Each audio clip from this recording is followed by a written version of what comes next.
tragedy by William Shakespeare, with Paul Scofield as Macbeth and Peggy Ashcroft as Lady Macbeth.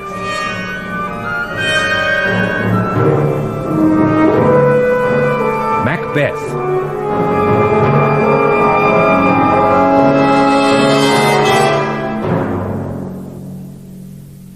Scotland, the 11th century.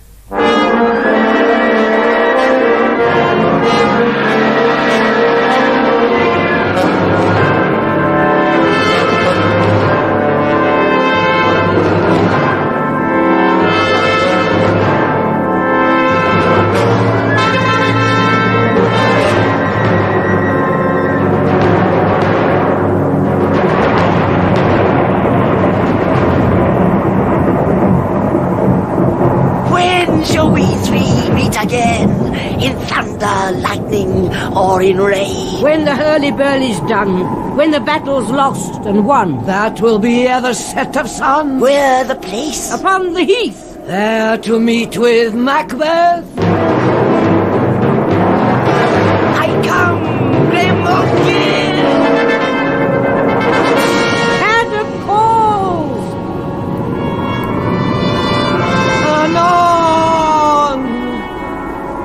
Fair is foul, and foul is fair.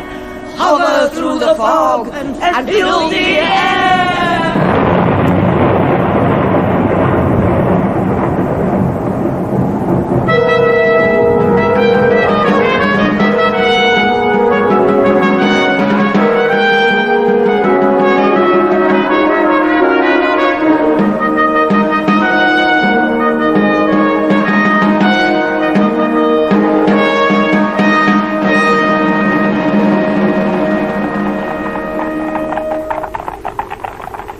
What bloody man is that? He can report, as seemeth by his plight, of the revolt the new estate. This is the sergeant, who like a good and hardy soldier fought against my captivity. Hail, brave friend! Say to the king the knowledge of the broil, as thou didst leave it. Doubtful it stood, as two spent swimmers that do cling together and choke their art. The merciless MacDonald, worthy to be a rebel, for to that the multiplying villainies of nature do swarm upon him. From the western isles of kerns and gallow glasses is supplied, and fortune on his damned quarrel smiling showed like a rebel's whore. But all's too weak for brave Macbeth. Well he deserved that name, disdaining fortune, with his brandished steel which smoked with bloody execution, like valor's minion carved out his passage till he faced the slave, which ne'er shook hands nor bade farewell to him till he unseamed him from the nave to the chaps and fixed his head upon our battlements. Oh, valiant cousin, worthy gentleman! As whence the sun gins his reflection, ship-wracking storms and direful thunders break, so from that spring whence comfort seemed to come, discomfort swells. Mark, King of Scotland, mark. No sooner justice had, with valour armed, compelled these skipping kerns to trust their heels, but the Norwegian lord, surveying vantage with furbished arms and new supplies of men, began a fresh assault. Dismayed not this our captains, Macbeth and Banquo? As sparrows, eagles, or the hare, the lion. If I say sooth, I must report they were as cannons, overcharged with doubled cracks, so they doubly redoubled strokes upon the foe. Except they meant to bathe in reeking wounds or memorize another Golgotha, I cannot tell. But I am faint, my gashes cry for help. So will thy words become thee as thy wounds. They smack of honour both. Go get him, surgeon. My lord. Who comes here? The worthy Thane of Ross. What haste looks through his eyes. So should he look that seems to speak things strange. God save the king! Whence camest thou, worthy Thane? From Fife, great king, where the Norwegian banners flout the sky and fan our people cold. Norway himself, with terrible numbers, assisted by that most disloyal traitor, the Thane of Cawdor, began a dismal conflict, till that Bellona's bridegroom, lapped in proof, confronted him with self-comparisons, point against point, rebellious arm against arm, curbing his lavish spirit. And to conclude, the victory fell on us. Great happiness. That now Sweno, the Norway's king, craves composition, nor would we deign him burial of his men till he disbursed at St. Column's Inch $10,000 to our general use. No more that Thane of Cora shall deceive our bosom interest. Go pronounce his present death, and with his former title greet Macbeth. I'll see it done. What he hath lost, noble Macbeth hath won.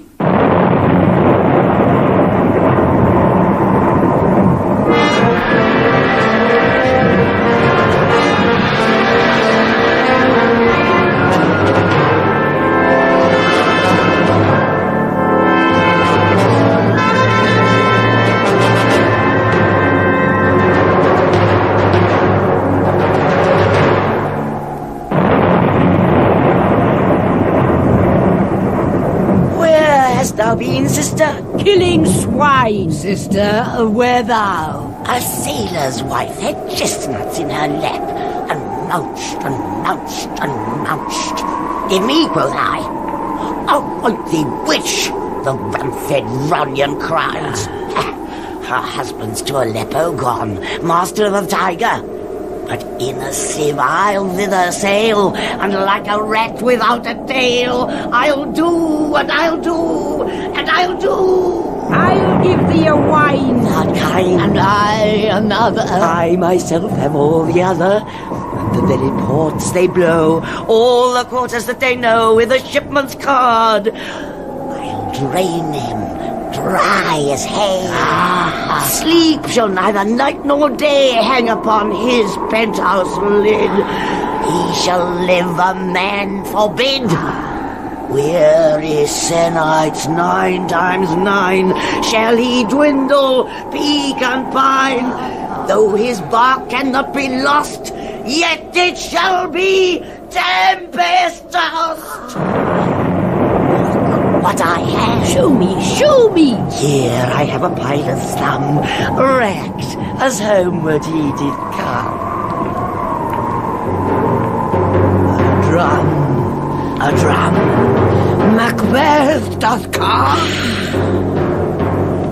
We're sisters, hand in hand, posters of the sea and land, thus to go about, thrice to thine, and thrice to mine, and thrice again to make up 9. Peace, the charms round up. So foul and fair a day I have not seen. How far is Cole to Forres? What are these? So withered and so wild in their attire, that look not like the inhabitants of the earth, and yet are on't. Live you? Or are you aught that man may question? You seem to understand me, by each at once her choppy finger laying upon her skinny lips. You should be women, and yet your beards forbid me to interpret that you are so. Speak, if you can. What are you? All hail, Macbeth. Hail to thee, Thane of Glamis. All hail, Macbeth. Hail to thee, Thane of Cawdor. All hail, Macbeth, that shalt be king hereafter. Good sir, why do you start and seem to fear things that do sound so fair? In the name of truth, are ye fantastical, or that indeed which outwardly ye show? My noble partner you greet with present grace, and great prediction of noble having and of royal hope, that he seems rapt withal. To me you speak not. If you can look into the seeds of time, and say which grain will grow and which will not, speak then to me, who neither beg nor fear your favours, nor your hate. Banquo, hail. Hail. Hail. Lesser than Macbeth, and greater. Not so happy, yet much happier. Thou shalt get kings, though thou be none. So all hail Macbeth and Banquo. Banquo and Macbeth, all hail! Stay, you imp. perfect speakers, tell me more. By Sinel's death I know I am Thane of Glamis, but how of Cawdor? The Thane of Cawdor lives, a prosperous gentleman, and to be king stands not within the prospect of belief, no more than to be Cawdor. Say from whence you owe this strange intelligence, or why upon this blasted heath you stop our way with such prophetic greeting. Speak, I charge you!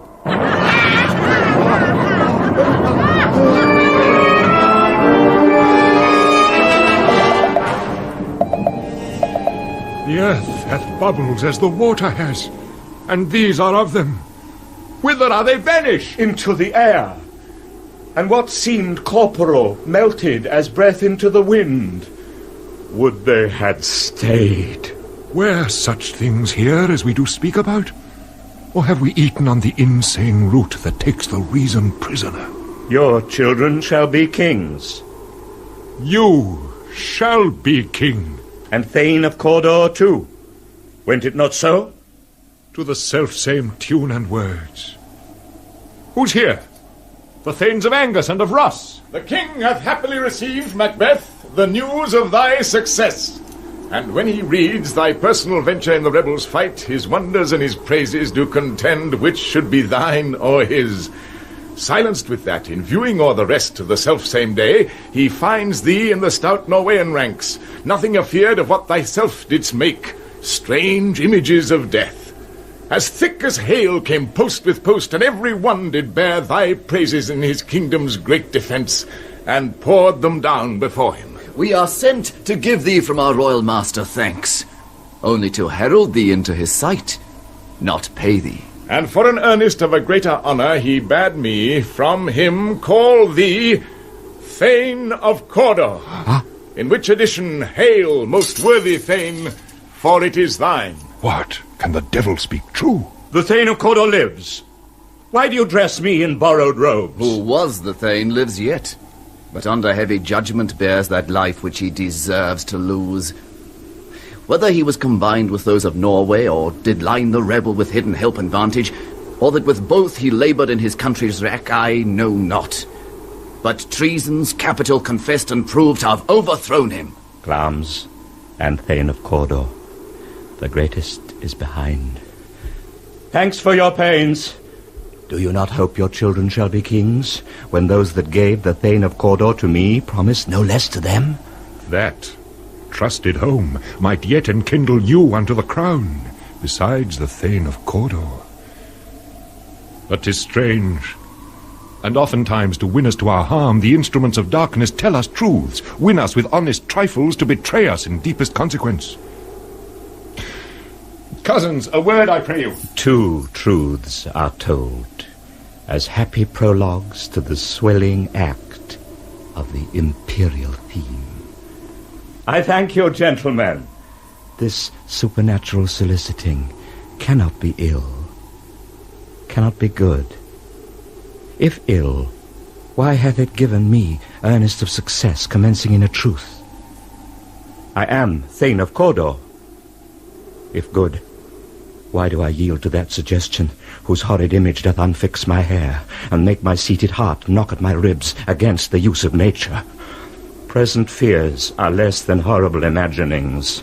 My thought, whose murder yet is but fantastical, shakes so my single state of man, that function is smothered in surmise, and nothing is but what is not. Look how our partners rap. If chance will have me king, why chance may crown me without my stir. New honours come upon him, like our strange garments, cleave not to their mould, but with the aid of use. Come what come may, time and the hour runs through the roughest day. Worthy Macbeth, we stay upon your leisure. Give me your favour. My dull brain was wrought with things forgotten. Kind gentlemen, your pains are registered where every day I turn the leaf to read them. Let us toward the king. Think upon what hath chanced, and at more time, the interim having weighed it, let us speak our free hearts each to other. Very gladly. Till then, enough. Come, friends.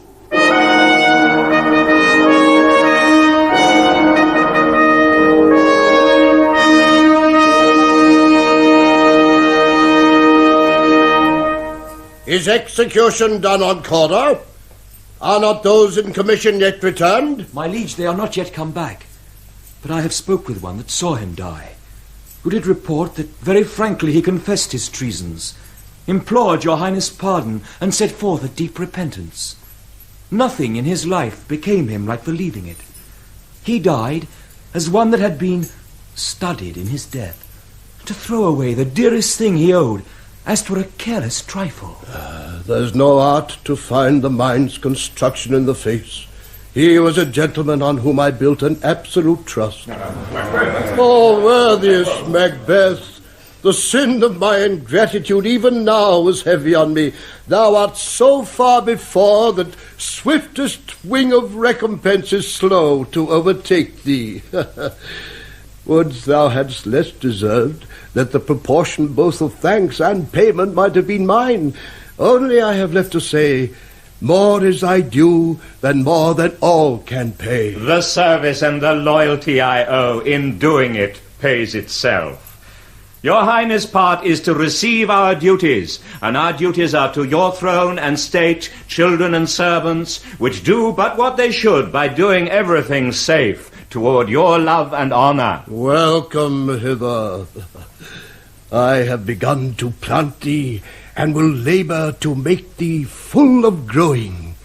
Noble Banquo, thou hast no less deserved, nor must be known no less to have done so. Let me enfold thee, and hold thee to my heart. There, if I grow, the harvest is your own. My plenteous joys, wanton in fullness, seek to hide themselves in drops of sorrow. Sons, kinsmen, thanes, and you whose places are the nearest, know we will establish our estate upon our eldest, Malcolm, whom we name hereafter the Prince of Cumberland, which honour must not unaccompanied invest him only, but signs of nobleness like stars shall shine on all deservers. From hence to Inverness, and bind us further to you. The rest is labour which is not used for you. I'll be myself the harbinger, and make joyful the hearing of my wife with your approach. So humbly take my leave. My worthy Cawdor. The Prince of Cumberland. That is a step on which I must fall down or else o'erleap, for in my way it lies.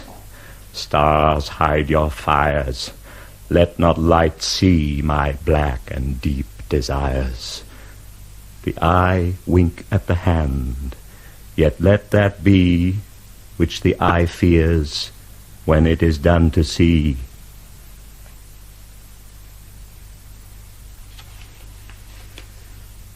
They met me in the day of success, and I have learned by the perfect's report they have more in them than mortal knowledge. When I burnt in desire to question them further, they made themselves air, into which they vanished. Whilst I stood wrapped in the wonder of it, came missives from the king, who all hailed me Thane of Cawdor, by which title before these weird sisters saluted me, and referred me to the coming on of time with, Hail, King, that shalt be. This have I thought good to deliver thee, my dearest partner of greatness, that thou mightst not lose the dues of rejoicing by being ignorant of what greatness is promised thee. Lay it to thy heart, and farewell. Glamis thou art, and Cawdor, and shalt be what thou art promised. Yet do I fear thy nature. It is too full of the milk of human kindness to catch the nearest way. Thou wouldst be great, art not without ambition, but without the illness should attend it. What thou wouldst highly, that wouldst thou holily, wouldst not play false, and yet wouldst wrongly win. Thou'dst have, great Glamis, that which cries, thus thou must do if thou have it, and that which rather thou dost fear to do than wishest should be undone. Hie thee hither, that I may pour my spirits in thine ear, and chastise with the valour of my tongue all that impedes thee from the golden round which fate and metaphysical aid doth seem to have thee crowned withal. What is your tidings? The king comes here tonight. Art mad to say it. Is not thy master with him? Who wert so would have informed for preparation. So please you, it is true. Our Thane is coming. One of my fellows had the speed of him, who almost dead for breath had scarcely more than would make up his message. Give him tending. He brings great news. My lady. The raven himself is hoarse, that croaks the fatal entrance of Duncan under my battlements. Come, you spirits that tend on mortal thoughts, unsex me here, and fill me from the crown to the toe, top full of direst cruelty. Make thick my blood, stop up the access and passage to remorse. Let no compunctious visitings of nature shake my fell purpose, nor keep peace between the effect and it.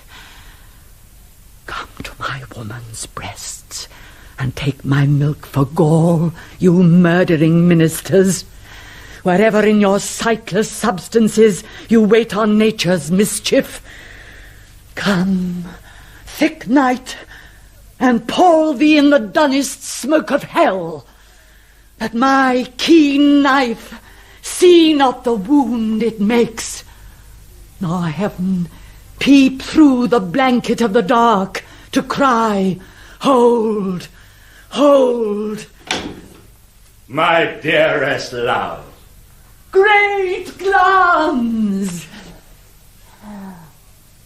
Worthy Cawdor, greater than both, by the all-hail hereafter, thy letters have transported me beyond this ignorant present, and I feel now the future in the instant.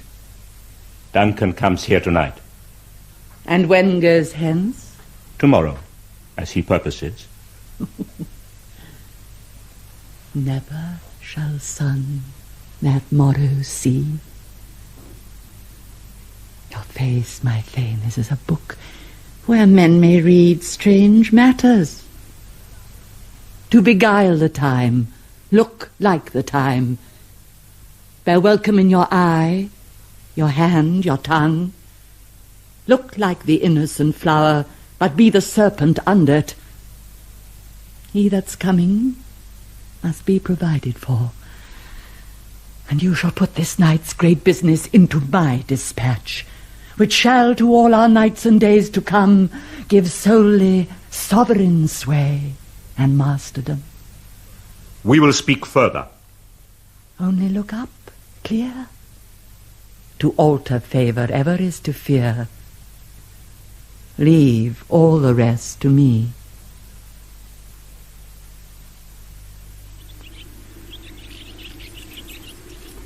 This castle hath a pleasant seat. The air nimbly and sweetly recommends itself unto our gentle senses. This guest of summer, the temple-haunting martlet, does approve by his loved mansionry that the heaven's breath smells wooingly here.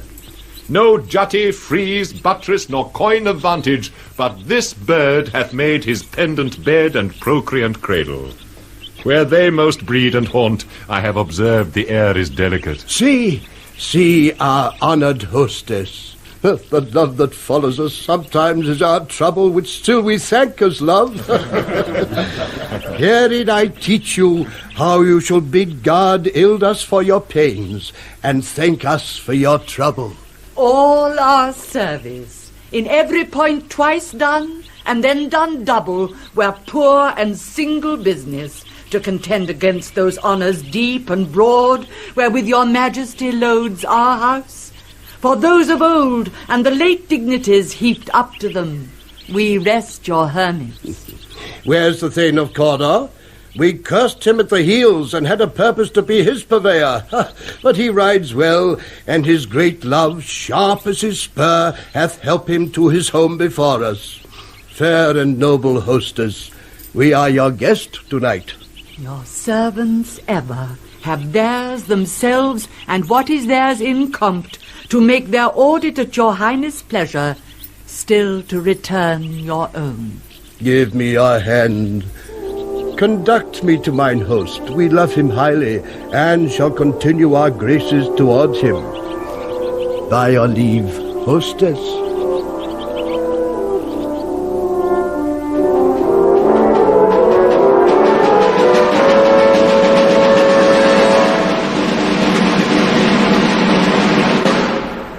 If it were done, when 'tis done, then 'twere well it were done quickly.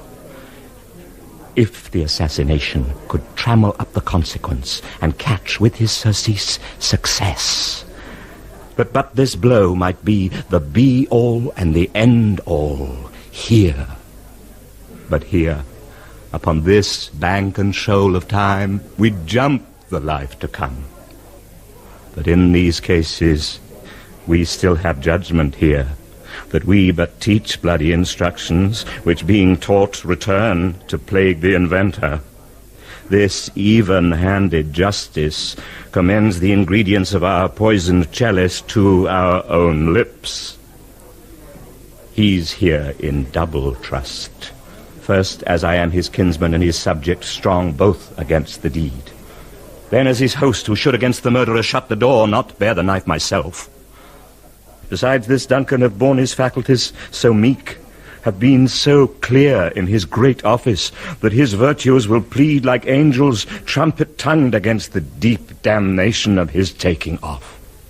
And pity, like a naked newborn babe, striding the blast, or heaven's cherubim, horsed upon the sightless couriers of the air, shall blow the horrid deed in every eye, that tears shall drown the wind. I have no spur to prick the sides of my intent, but only vaulting ambition, which o'erleaps itself and falls on the other. And now what news? He has almost supped. Why have you left the chamber? Hath he asked for me? Know you not he has? We will proceed no further in this business. He hath honoured me of late, and I have bought golden opinions from all sorts of people, which should be worn now in their newest gloss, not cast aside so soon. Was the hope drunk wherein you dressed yourself? Hath it slept since, and wakes it now to look so green and pale at what it did so freely? From this time, such I account thy love. Art thou afeard to be the same in thine own act and valour as thou art in desire? Wouldst thou have that which thou esteem'st the ornament of life, and live a coward in thine own esteem, letting I dare not wait upon I would, like the poor cat of the adage? Pity peace. I dare do all that may become a man. Who dares do more is none. What beast was then that made you break this enterprise to me? When you durst do it, then you were a man. And to be more than what you were, you would be so much more the man. Nor time nor place did then adhere, and yet you would make both. They have made themselves, and that their fitness now does unmake you. I have given suck, and know how tender 'tis to love the babe that milks me. I would, while it was smiling in my face, have plucked my nipple from his boneless gums and dashed the brains out, had I so sworn as you have done to this. If we should fail... We fail, but screw your courage to the sticking place, and we'll not fail. When Duncan is asleep, whereto the rather shall his day's hard journey soundly invite him, his two chamberlains will I with wine and wassail so convince that memory, the warder of the brain, shall be a fume, and the receipt of reason a limbeck only. When in swinish sleep their drenched natures lie as in a death, What cannot you and I perform upon the unguarded Duncan? What not put upon his spongy officers, who shall bear the guilt of our great quell? Bring forth men, children only, for thy undaunted metal should compose nothing but males. Will it not be received, when we have marked with blood those sleepy two of his own chamber, and used their very daggers, that they have done it? Who dares receive it other, as we shall make our griefs and clamour roar upon his death? I am settled, and bend up each corporal agent to this terrible feat. Away, and mock the time with fairest show. False face must hide what the false heart doth know.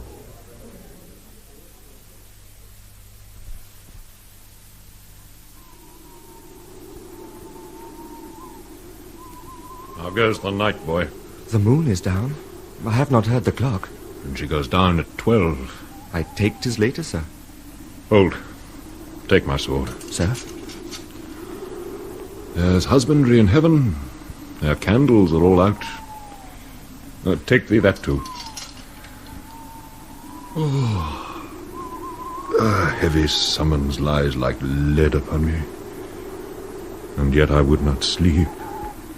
Merciful powers, restrain in me the cursed thoughts that nature gives way to in repose.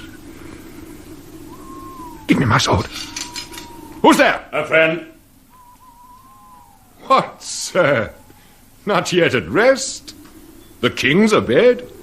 He hath been in unusual pleasure, and sent forth great largesse to your offices. This diamond he greets your wife withal, by the name of most kind hostess, and shut up in measureless content. Being unprepared, our will became the servant to defect, which else should free have wrought? All's well. I dreamt last night of the 3 weird sisters. To you they have showed some truth. I think not of them.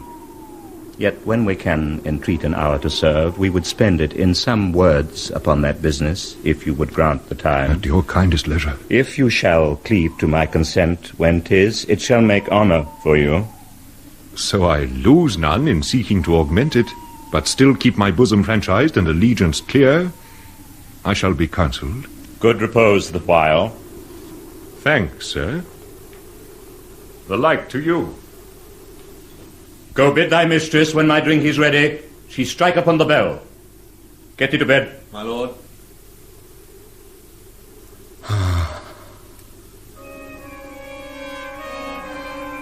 Is this a dagger which I see before me? The handle toward my hand?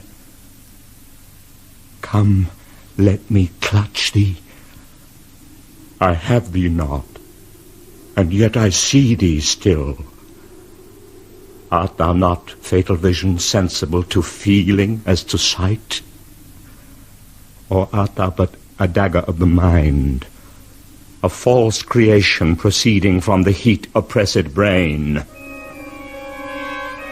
I see thee yet, in form as palpable as this which now I draw. Thou marshalledst me the way that I was going, and such an instrument I was to use. Mine eyes are made the fools of the other senses, or else worth all the rest. I see thee still, and on thy blade and dudgeon gouts of blood, which was not so before. There's no such thing. It is the bloody business which informs thus to mine eyes. Now o'er the 1/2 world, nature seems dead, and wicked dreams abuse the curtained sleep. Witchcraft celebrates pale Hecate's offerings, and withered murder. Alarmed by his sentinel the wolf, whose howls his watch, thus with his stealthy pace, with Tarquin's ravishing strides towards his design, moves like a ghost. Thou sure and firm set earth, hear not my steps which way they walk, for fear thy very stones prate of my whereabout, and take the present horror from the time which now suits with it. Whiles I threat, he lives. Words to the heat of deeds, too cold breath gives. I go, and it is done. The bell invites me. Hear it not, Duncan, for it is a knell which summons thee to heaven or to hell.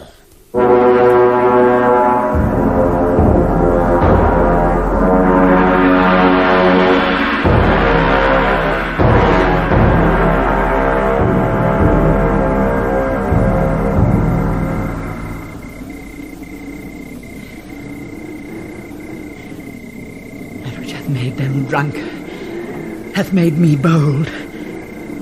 What hath quenched them, hath given me fire.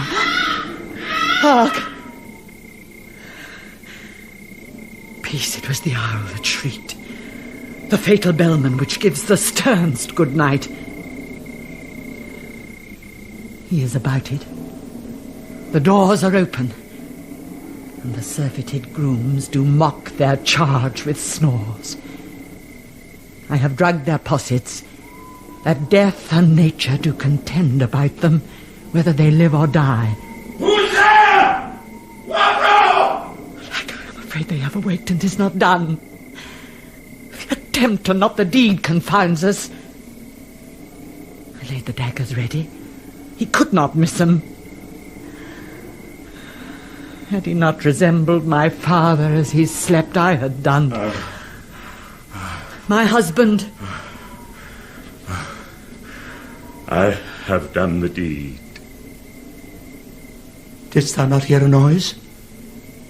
I heard the owls scream and the crickets cry. Did not you speak? When? Now. As I descended? Aye. Hark!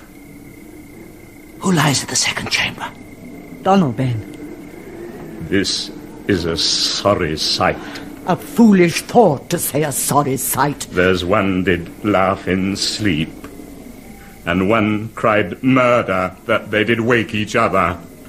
I stood and heard them, but they did say their prayers and address them again to sleep. There are two lodged together. One cried, God bless us, and amen the other, as they had seen me with these hangman's hands. Listening their fear, I could not say amen when they did say God bless us. Consider it not so deep. But wherefore could I not pronounce amen? I had most need of blessing, and amen stuck in my throat. These deeds must not be thought after these ways, so it will make us mad. Methought I heard a voice cry, sleep no more. Macbeth does murder sleep. The innocent sleep. Sleep that knits up the ravelled sleeve of care. The death of each day's life. Sore labour's bath. Balm of hurt minds. Great nature's second course. Chief nourisher in life's feast. What do you mean? Still it cried, sleep no more. To all the house! Glamis has murdered sleep, and therefore Cawdor shall sleep no more. Macbeth shall sleep no more. Who was it that thus cried? Why, worthy Thane, you do unbend your noble strength to think so brain-sickly of things. Go get some water, and wash this filthy witness from your hand. Why did you bring these daggers from the place? They must lie there. Go carry them, and smear the sleepy grooms with blood.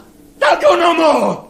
I am afraid to think what I have done. Look on it again, I dare not. Infirm of purpose, give me the daggers.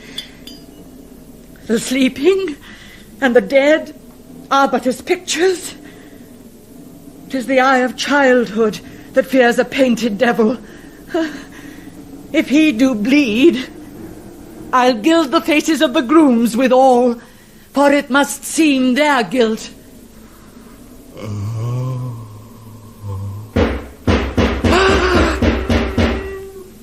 Whence is that knocking? How is't with me when every noise appalls me? What hands are here? Ah, they pluck out mine eyes. Will all great Neptune's ocean wash this blood clean from my hand? No. This my hand will rather the multitudinous seas incarnadine, making the green one red. My hands are of your colour, but I shame to wear a heart so white.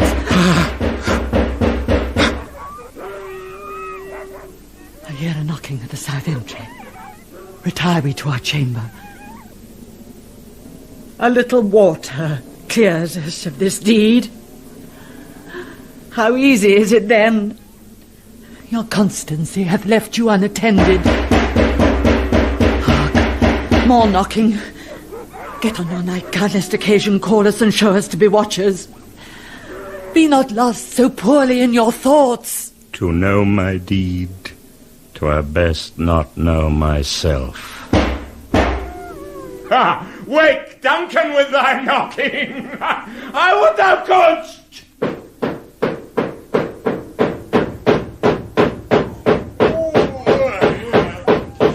Here's a knocking indeed.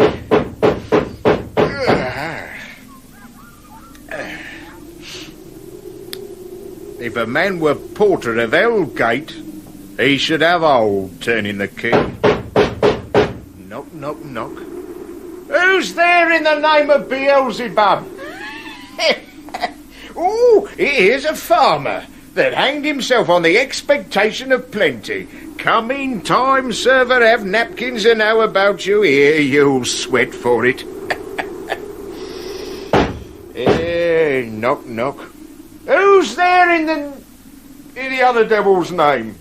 Faith, he's an equivocator that could swear in both the scales against either scale, who committed treason enough for God's sake, yet could not equivocate to heaven. Oh, come in, equivocator.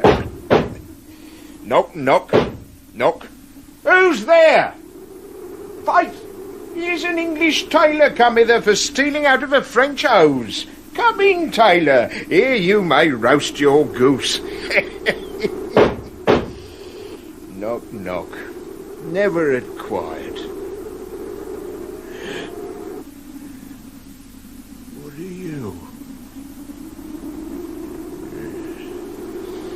This place is too cold for hell. I'll devil porter it no further.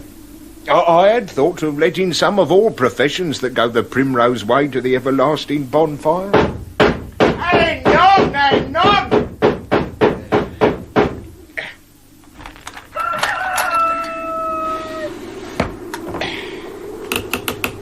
I pray you remember the porter. Was it so late, friend, ere you went to bed that you do lie so late? Oh, faith, sir, we've been carousing till the second cock, and drink, sir, is a great provoker of three things. Well, what three things does drink especially provoke?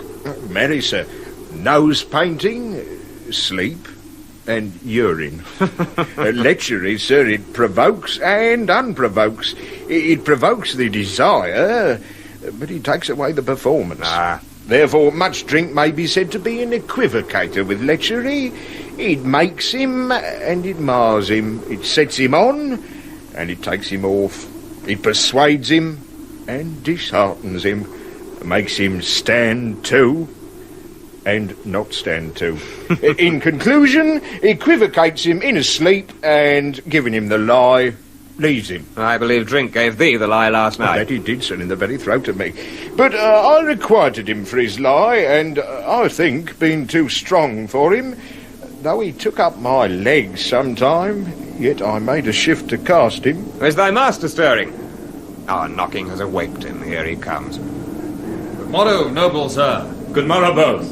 Is the king stirring, worthy Thane? Not yet. He did command me to call timely on him. I've almost slipped the hour. I'll bring you to him. I know this is a joyful trouble to you, but yet 'tis one. The labour we delight in physicked pain.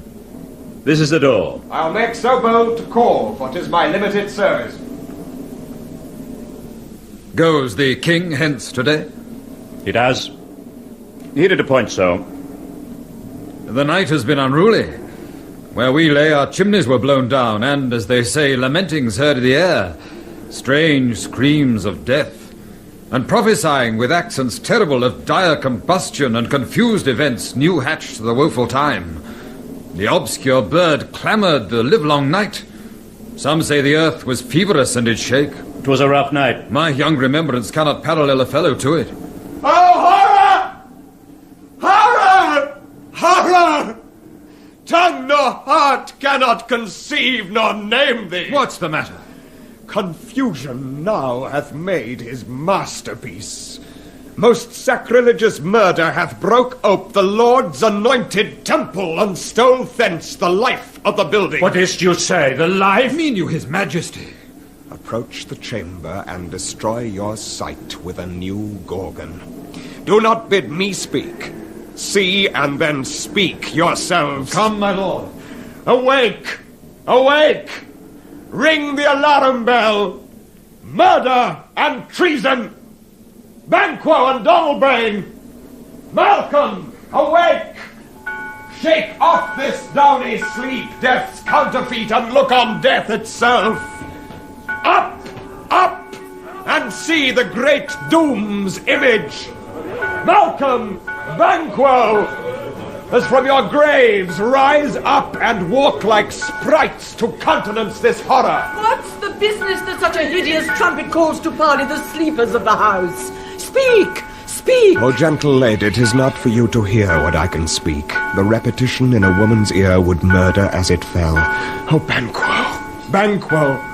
Our royal masters murdered. Oh, alas! What, in our house? Too cruel anywhere! Dear Duff, I prithee contradict thyself and say it is not so. Had I but died an hour before this chance, I had lived a blessed time. For from this instant there's nothing serious in mortality. All is but toys. Renown and grace is dead. The wine of life is drawn, and the mere lees is left this vault to brag on. What is amiss? You are and do not know it. The spring, the head, the fountain of your blood is stopped. The very source of it is stopped.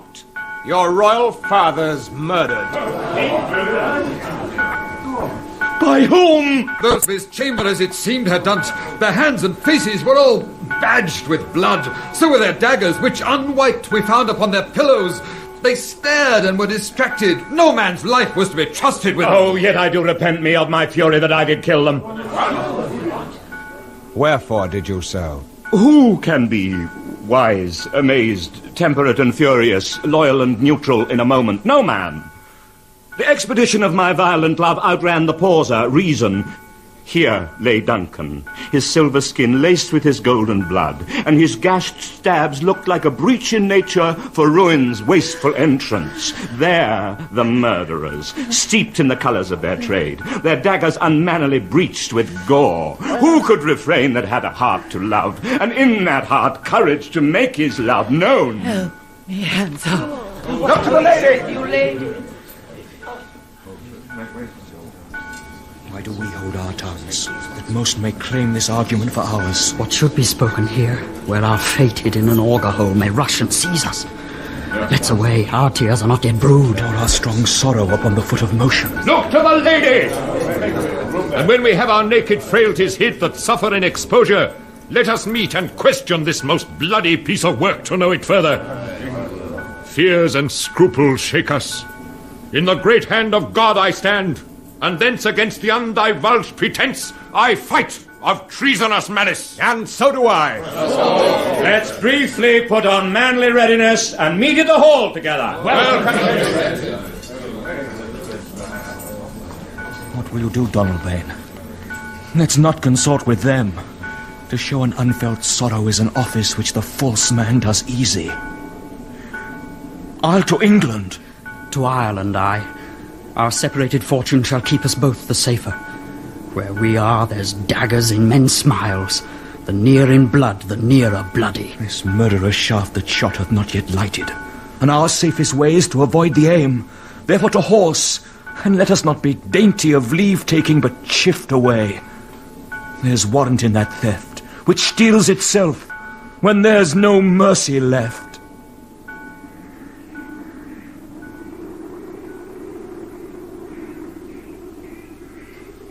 70 I can remember well, within the volume of which time I have seen hours dreadful and things strange. But this sore night hath trifled former knowing. Ah, good father, thou seest the heavens, as troubled with man's act, threatens his bloody stage. By the clock 'tis day, and yet dark night strangles the travelling lamp. Is night's predominance, or day's shame, that darkness does the face of earth entomb when living light should kiss it? 'Tis unnatural, even like the deed that's done. Aye. On Tuesday last, a falcon, towering in her pride of place, was by a mousing owl hawked at and killed. And Duncan's horses, a thing most strange and certain, beauteous and swift, the minions of their race, turned wild in nature, broke their stalls, flung out, contending against obedience, as they would make war with mankind. 'Tis said they ate each other. They did so, to the amazement of mine eyes that looked upon't. Here comes the good Macduff. How goes the world, sir, now? Why, see you not? Is't known who did this more than bloody deed? Those that Macbeth hath slain. Alas the day, what good could they pretend? They were suborned. Malcolm and Donalbain, the king's 2 sons, are stolen away and fled, which puts upon them suspicion of the deed. Against nature still, thriftless ambition that will raven up thine own life's means. Then 'tis most like the sovereignty will fall upon Macbeth. He is already named and gone to Scone to be invested. Where is Duncan's body? Carried to Columkill, the sacred storehouse of his predecessors and guardian of their bones. Will you to Scone? No, cousin. I'll to Fife. Well, I will thither. Well, may you see things well done there. Adieu, lest our old robes sit easier than our new. Farewell, father. God's benison go with you, and with those that would make good of bad, and friends of foes.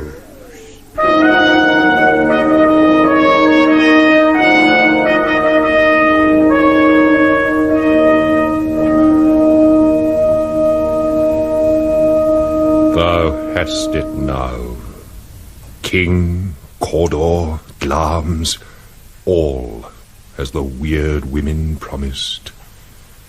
And I fear thou playedst most foully for it.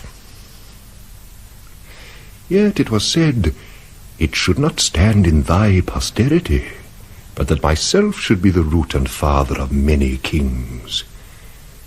If there come truth from them, as upon thee, Macbeth, their speeches shine, why, by the verities on thee made good, may they not be my oracles as well, and set me up in hope? But hush, no more.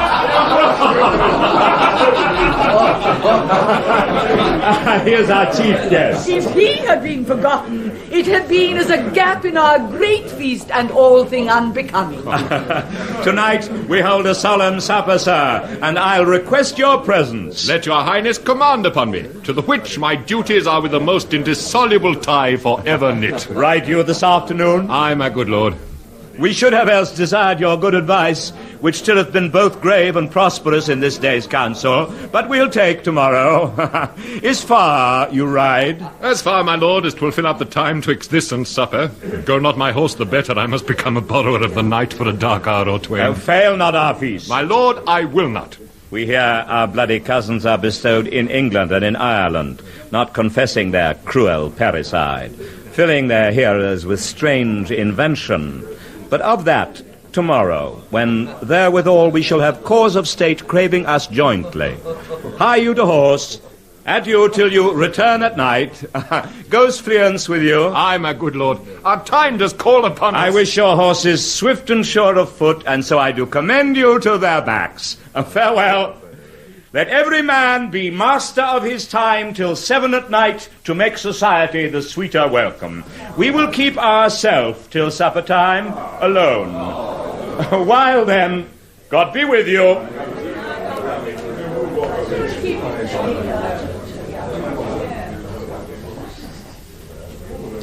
Sirrah, a word with you. Attend those men our pleasure. They are, my lord, without the palace gate. Bring them before us. My lord. To be thus is nothing but to be safely thus. Our fears in Banquo stick deep, and in his royalty of nature reigns that which would be feared. 'Tis much he dares, and to that dauntless temper of his mind he hath a wisdom that doth guide his valour to act in safety. There is none but he whose being I do fear, and under him my genius is rebuked, as it is said Mark Antony's was by Caesar. He chid the sisters when first they put the name of king upon me and bade them speak to him. Then prophet-like they hailed him father to a line of kings. Upon my head they placed a fruitless crown, and put a barren sceptre in my gripe, thence to be wrenched with an unlineal hand, no son of mine succeeding. If it be so, for Banquo's issue have I filed my mind. For them, the gracious Duncan, have I murdered, put rancors in the vessel of my peace only for them, and mine eternal jewel given to the common enemy of man to make them kings, the seeds of Banquo kings. Rather than so, come fate into the list, and champion me to the utterance. Who's there? Those men, my lord, that you did bid me bring. Now go to the door and stay there till we call. Was it not yesterday we spoke together? It was, so please your highness. Well then, now have you considered of my speeches? Know that it was he, in the times past, which held you so under fortune, which you thought had been our innocent self. This I made good to you in our last conference, passed in probation with you. How you were borne in hand, how crossed the instruments, who wrought with them, and all things else that might to half a soul and to a notion crazed say, thus did Banquo. You made it known to us. I did so, and went further, which is now our point of second meeting. Do you find your patience so predominant in your nature that you can let this go? Are you so gospelled to pray for this good man and for his issue, whose heavy hand hath bowed you to the grave and beggared yours forever? We are men, my liege. Aye, in the catalogue ye go for men, as hounds and greyhounds, mongrels, spaniels, curs, shuffs, water-rugs, and demi-wolves are clept all by the name of dogs. The valued file distinguishes the swift, the slow, the subtle, the housekeeper, the hunter, every one according to the gift which bounteous nature hath in him closed, whereby he does receive particular addition from the bill that writes them all alike, and so of men. Now, if you have a station in the file, not i' the worst rank of manhood, say it, and I will put that business in your bosoms, whose execution takes your enemy off, grapples you to the heart and love of us, who wear our health but sickly in his life, which in his death were perfect. I am one, my liege, whom the vile blows and buffets of the world have so incensed that I am reckless what I do to spite the world. And I another, so weary with disasters, tugged with fortune, that I would set my life on any chance to mend it, or be rid on't. Both of you know Banquo was your enemy. True, my lord. So is he mine, and in such bloody distance that every minute of his being thrusts against my nearest of life. And though I could with bare-faced power sweep him from my sight and bid my will avouch it, yet I must not. For certain friends that are both his and mine, whose loves I may not drop, but wail his fall, who I myself struck down.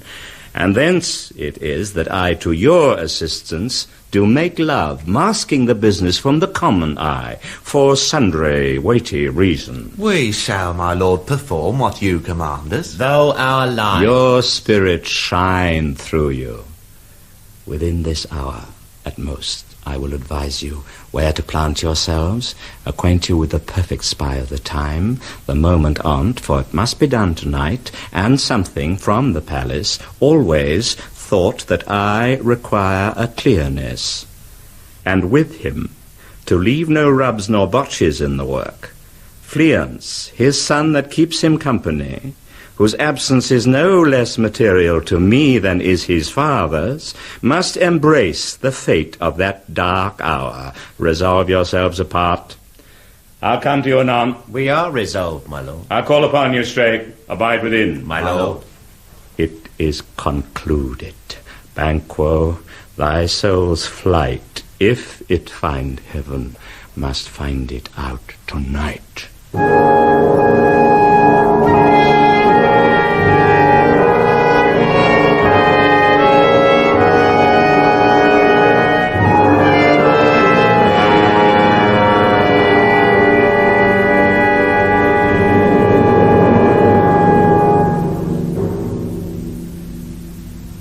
Is Banquo gone from court? Aye, madam, but returns again tonight. Say to the king I would attend his leisure for a few words. Madam, I will. Naught's had, all spent, where our desire is got without content. 'Tis safer to be that which we destroy than by destruction dwell in doubtful joy. How now, my lord? Why do you keep alone of sorriest fancies your companions making, using those thoughts which should indeed have died with them they think on? Things without all remedy should be without regard. What's done is done. We have scorched the snake, not killed it. She'll close and be herself, whilst our poor malice remains in danger of her former tooth. But let the frame of things disjoint, both the worlds suffer, we will eat our meal in fear, and sleep in the affliction of these terrible dreams that shake us nightly. Better be with the dead, whom we to gain our peace have sent to peace, than on the torture of the mind to lie in restless ecstasy. Duncan is in his grave. After life's fitful fever, he sleeps well. Treason has done his worst, nor steel, nor poison, malice domestic, foreign levy, nothing can touch him further. Come on, gentle my lord. Sleek o'er your rugged looks. Be bright and jovial among your guests tonight. So shall I, love, and so I pray be you. Let your remembrance apply to Banquo. Present him eminence both with eye and tongue. Unsafe the while that we must lave our honours in these flattering streams, and make our faces vizards to our heart, disguising what they are. You must leave this. Oh, full of scorpions is my mind, dear wife. Thou knowest that Banquo and his Fleance lives. But in them nature's copies not etern. There's comfort yet. They are assailable. Then be thou jocund. Ere the bat hath flown his cloistered flight, ere to black Hecate summons the shard-born beetle with his drowsy hums hath rung night's yawning peal, there shall be done a deed of dreadful note. What's to be done? Be innocent of the knowledge, dearest Chuck, till thou applaud the deed. Come, sealing night, scarf up the tender eye of pitiful day, and with thy bloody and invisible hand cancel and tear to pieces that great bond which keeps me pale. Light thickens, and the crow makes wing to the rooky wood. Good things of day begin to droop and drowse, whiles night's black agents to their praise do rouse. Thou marvelst at my words, but hold thee still. Things bad begun make strong themselves by ill.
But who did bid thee join us? Macbeth. He needs not our mistrust, since he delivers our offices and what we have to do to the direction just. Then stand with us. Aye. The west yet glimmers with some streaks of day. Now spurs the lated traveller apace to gain the timely inn, and near approaches the subject of our watch. Hark! I hear horses. Give us a light there! Oh! Then 'tis he. The rest that are within the note of expectation already are in the court. Shh! His horses go about. Almost a mile. But he does usually, so all men do. From hence to the palace gate, make it their walk. A light! A light! 'Tis he. Stand to it. It will be rain tonight. Aye. Let it come down. Treachery! Fly, good Fleance! Fly, fly, fly! Oh, miss, revenge!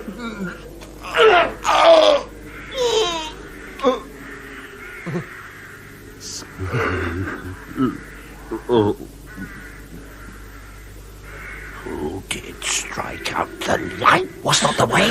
There's but one down. The sun is fled. We've lost best half of our affair. Well, let's away and say how much is done.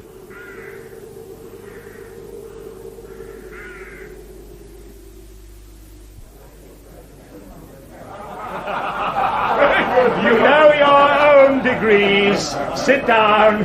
At first and last, the hearty welcome. Ourself will mingle with society and play the humble host. Our hostess keeps her state, but in best time we will require her welcome. Pronounce it for me, sir, to all our friends, for my heart speaks they are welcome. See they encounter thee with their hearts' thanks. Both sides are even. Here I'll sit i' the midst. Be large in mirth. Anon we'll drink a measure, the table round. There's blood upon thy face. 'Tis Banquo's then. 'Tis better thee without than he within. Is he dispatched? My lord, his throat is cut. That I did for him. Thou art the best of the cutthroats. Yet he's good that did the like for Fleance. If thou didst it, thou art the nonpareil. Most royal sir, Fleance is scaped. Then comes my fit again. I had else been perfect, whole as the marble, founded as the rock, as broad and general as the casing air. But now I am cabined, cribbed, confined, bound into saucy doubts and fears. But Banquo's safe. Aye, my good lord. Safe in a ditch he bides, with 20 trenched gashes on his head, the least a death to nature. Thanks for that. There the grown serpent lies.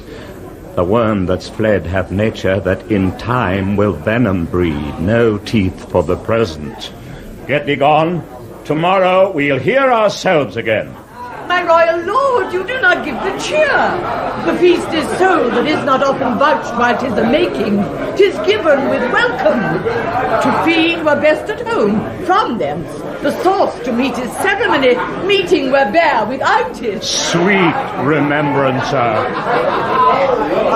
Now good digestion, wait on appetite, and health on both. May it please your highness, sit.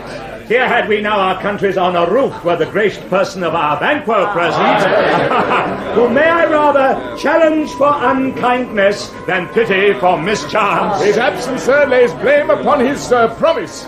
Pleased, your highness, to grace us with your royal company. The table's full. Here is a place reserved, sir. Where? Here, my good lord. What is that moves, your highness? Which of you have done this? Thou canst not say I did it. Never shake thy gory locks at me. Gentlemen, rise. His highness is not well. Sit, worthy friends. My lord is often thus, and hath been from his youth. Pray you keep seat. The fit is momentary. Upon a thought he will again be well. If much you note him, you shall offend him and extend his passion. Feed and regard him not. Your Majesty. You are mad. I, and a bold one, that dare look on that which might appall the devil. Proper stuff. This is the very painting of your fear. This is the air-drawn dagger which you said led you to Duncan. All these flaws and starts, impostors to true fear, would well become a woman's story at a winter's fire authorized by her granddam. Shame yourself. Why do you make such faces? When all's done, you look but on a stool. Prithee, see there. Behold, look, lo, how say you? Why, what care I if thou canst nod? Speak, too! If charnel houses and our graves must send those we bury back, our monuments shall be the moors of kites. Quite unmanned in folly. If I stand here, I saw him. Fie for shame. Blood hath been shed ere now i' the olden time, ere human statute purged the gentle wheel. Aye, and since, too, murders have been performed, too terrible for the ear. The time has been that when the brains were out, the man would die, and there an end. But now they rise again, with 20 mortal murders on their crowns, and push us from our stools. This is more strange than such a murder is. My worthy lord, your noble friends do lack you. I do forget. Do not muse at me, my most worthy friends. I have a strange infirmity, which is nothing to those that know me. Come, love and health to all, then I'll sit down. Give me some wine, fill full. I drink to the general joy of the whole table, and to our dear friend Banquo, whom we miss. Would he were here. To all and him we thirst, and all to all. Thorne can quit my sight. Let the earth hide thee. Thy bones are marrowless, thy blood is cold. Thou hast no speculation in those eyes which thou dost glare with. Think of this, good peers, but as a thing of custom. 'Tis no other, only it spoils the pleasure of the time. What man dare I dare? Approach thou like the rugged Russian bear, the armed rhinoceros, or the Hyrcan tiger. Take any shape but that, and my firm nerves shall never tremble. Or be alive again, and dare me to the desert with thy sword. If trembling I inhabit, then protest me the baby of a girl. Hence, horrible shadow, unreal mockery, hence! Why so? Being gone, I am a man again. Pray you, sit still. Displaced the mirth, broke the good meeting with most admired disorder. Can such things be, and overcome us like a summer's cloud without our special wonder? You make me strange, even to the disposition that I owe, when now I think you can behold such sights, and keep the natural ruby of your cheeks when mine is blanched with fear. What sights, my lord? I pray you, speak not. He grows worse and worse. Question enrages him. At once, good night. Stand not upon the order of your going, but go at once. Good night, and better health attend his majesty. A kind good night to all. Good night. Good night.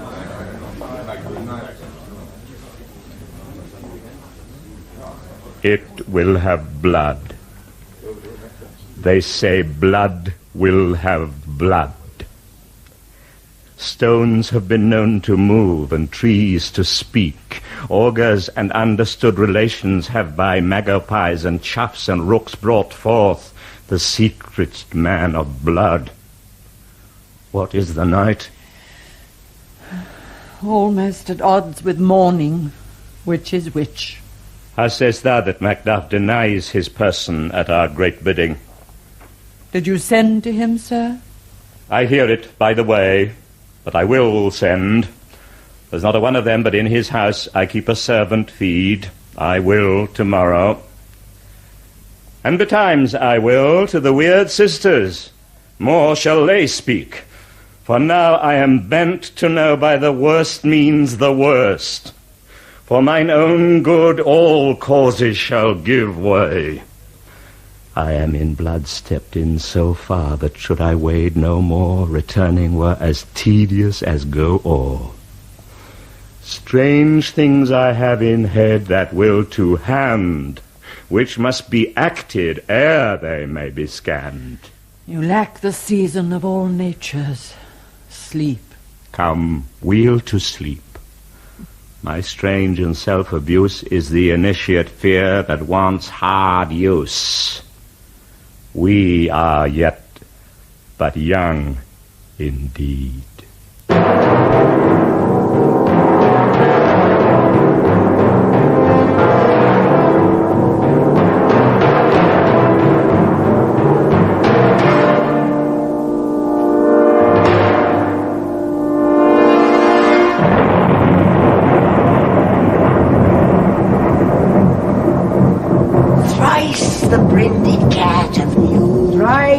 And once the hedge pig whine, harp your cries, 'tis time, 'tis time.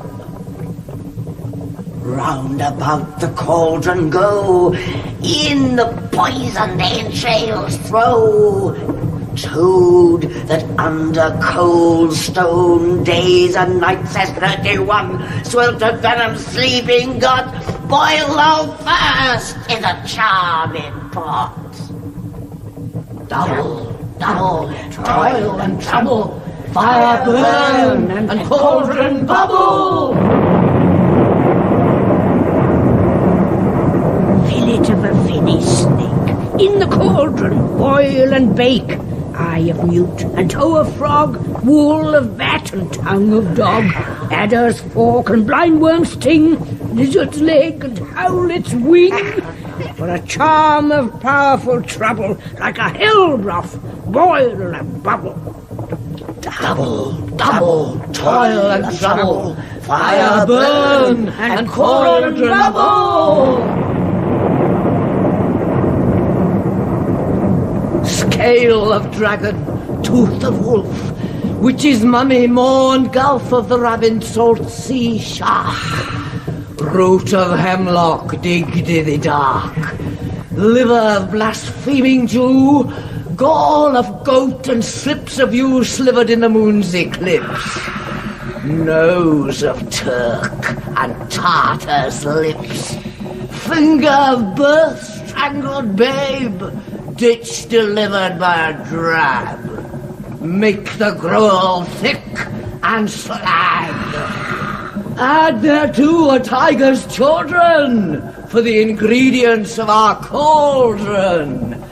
Double, toil and trouble, fire burn and cauldron bubble. By the pricking of my thumbs, something wicked this way comes. Open locks, whoever knocks. How now, you secret black and midnight hags, what is to do? A deed without a name. I conjure you by that which you profess, howe'er you come to know it, answer me. Though you untie winds and let them fight against the churches, though the yeasty waves confound and swallow navigation up, though bladed corn be lodged and trees blown down, though castles topple on their warders' heads, though palaces and pyramids do slope their heads to their foundations, though the treasure of nature's German tumble altogether, even till destruction sicken, answer me to what I ask you. Speak! Demand! We'll answer. Say, if thou'dst rather hear it from our mouths, or from our masters. Call them, let me see them. Pour in sow's blood that hath eaten her 9 farrow, grease that's sweating from the murderer's gibbet, throw into the flame. Come high or low, thyself and office deftly show.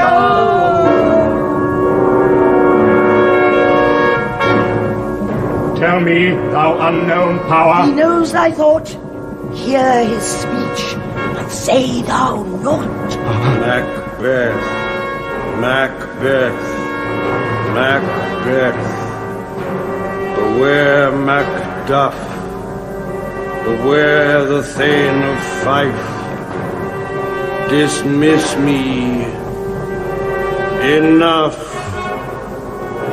Whate'er thou art for thy good caution, thanks. Thou hast harped my fear aright. But one word more. He will not be commanded. Here's another, more potent than the first. Macbeth,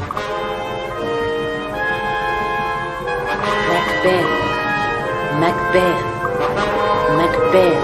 Had I 3 ears, I'd hear thee.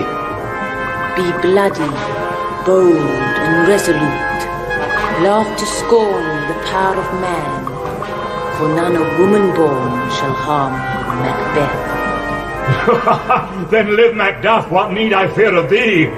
But yet I'll make assurance double sure, and take a bond of fate. Thou shalt not live, that I may tell pale-hearted fear it lies, and sleep in spite of thunder. What is this that rises like the issue of a king, and wears upon his baby brow the round and top of sovereignty?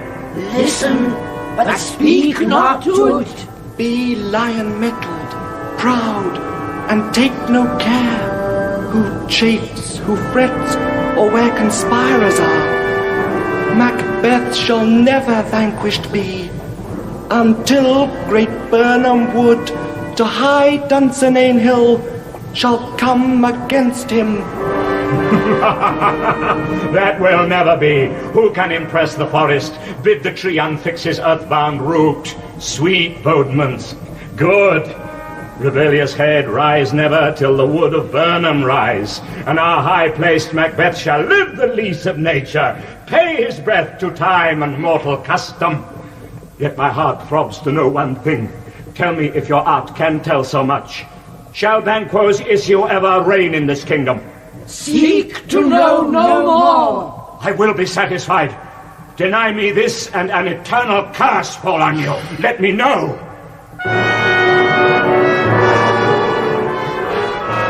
Why sinks that cord? And what noise is this? Show his eyes and grieve his heart. Come like shadows, so depart. Thou art too like the spirit of Banquo. Down, thy crown does sear mine eyeballs, and thy hair, thou other gold-bound brow, is like the first. A third is like the former.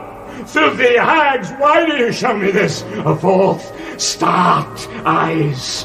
What will the line stretch out to the crack of doom? Another yet, a seventh, I'll see no more. And yet an eighth appears, who bears a glass which shows me many more. And some I see the twofold balls and treble scepters carry. Horrible sight! Now I see 'tis true, for the blood-bolted Banquo smiles upon me and points at them for his. What? Is this so? Aye, sir, this is so.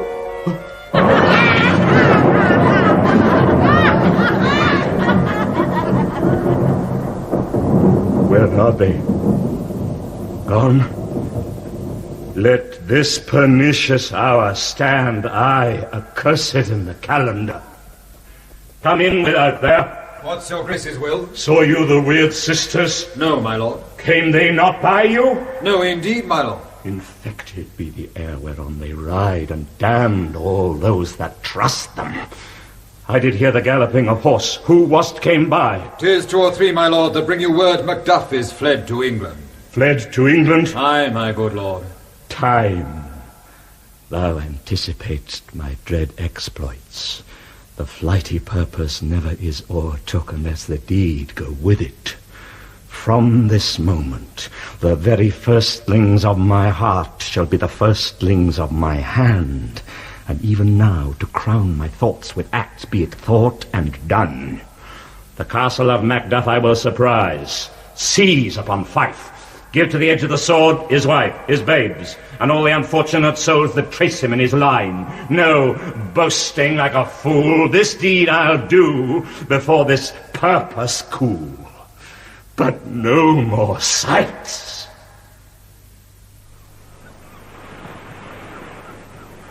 Things have been strangely born. Aye. The gracious Duncan was pitied of Macbeth. Marry, he was dead. And the right valiant Banquo walked too late, whom you may say, if please you, Fleance killed, for Fleance fled. Men must not walk too late. Who cannot want the thought how monstrous it was for Malcolm and for Donalbain to kill their gracious father? Oh, damned fact, how it did grieve Macbeth! Did he not straight, in pious rage, the two delinquents tear that were the slaves of drink and thralls of sleep? Was not that nobly done? Aye, and wisely, too, for 'twould have angered any heart alive to hear the men deny it. So that I say he has borne all things well. And I do think that had he Duncan's sons under his key, as, and please heaven he shall not, they should find what 'twere to kill a father, so should Fleance. But peace. For from broad words, and 'cause he failed his presence at the tyrant's feast, I hear Macduff lives in disgrace.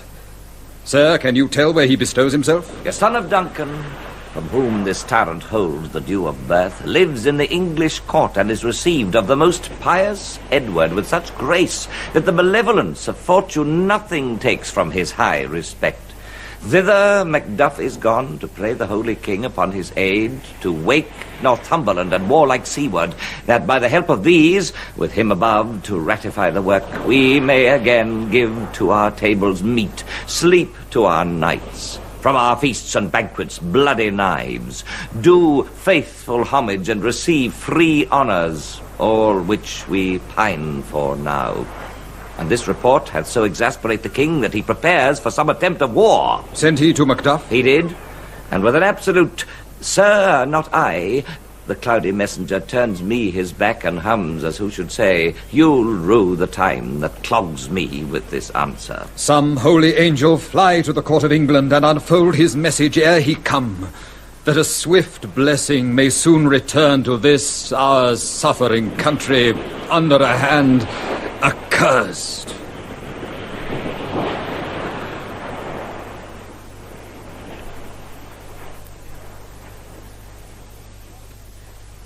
What had he done to make him fly the land? You must have patience, madam. He had none. His flight was madness. When our actions do not, our fears do make us traitors. You know not whether it was his wisdom or his fear. Wisdom? To leave his wife, to leave his babes, his mansion and his titles in a place from whence himself does fly. He loves us not. He wants the natural touch. For the poor wren, the most diminutive of birds, will fight her young ones in her nest against the owl. All is the fear, and nothing is the love. As little is the wisdom, where the flight so runs against all things. My dearest cause, I pray you school yourself. But for your husband, he is noble, wise, judicious, and best knows the fits of the season. I dare not speak much further, but cruel are the times when we are traitors and do not know ourselves, when we hold rumour from what we fear, yet know not what we fear, but float upon a wild and violent sea each way and move. I'll take my leave of you. Shall not be long, but I'll be here again. Things at the worst will cease, or else climb upward to what they were before. My pretty cousin, blessing upon you. Fathered he is, and yet he's fatherless. I am so much a fool.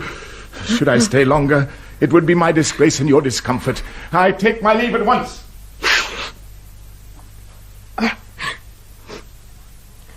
Sirrah, your father's dead, and what will you do now? How will you live? As birds do, Mother. What? With worms and flies? With what I get, I mean. And so do they. Poor bird. Thou'dst never fear the net nor lime, the pitfall nor the gin. Why should I, Mother? Poor birds they are not set for. My father is not dead for all your saying. Yes, he is dead. How wilt thou do for a father? Nay, how will you do for a husband? Aye, I can buy me 20 at any market. Then you'll buy 'em to sell again. Thou speak'st with all thy wit, and yet if faith with wit enough for thee. Was my father a traitor, Mother? Aye, that he was. What is a traitor? Why, one that swears and lies. And be all traitors that do so? Everyone that does so is a traitor and must be hanged. And must they all be hanged that swear and lie? Every one. Who must hang them? Why, the honest men. Then the liars and swearers are fools, for there are liars and swearers enow to beat the honest men and hang up them. Now God help thee, poor monkey.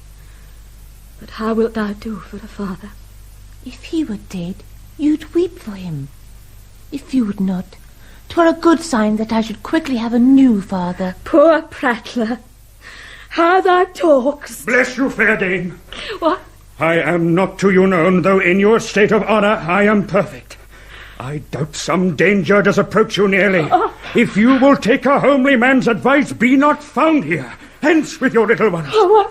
To fright you thus, methinks I am too savage. To do worse to you were fell cruelty, which is too nigh your person. Heaven preserve you. I dare abide no longer. Whither should I fly? I have done no harm. But I remember now I am in this earthly world, where to do harm is often laudable, to do good sometime accounted dangerous folly. Why then, alas, do I put up that womanly defence to say I have done no harm? Oh! What are these faces? Where is your husband? I hope in no place so unsanctified where such as thou mayst find him. He's a traitor. Thou lies, thou shaggy villain. What, you young fry of treachery? He has killed me, mother. Run away, I pray you.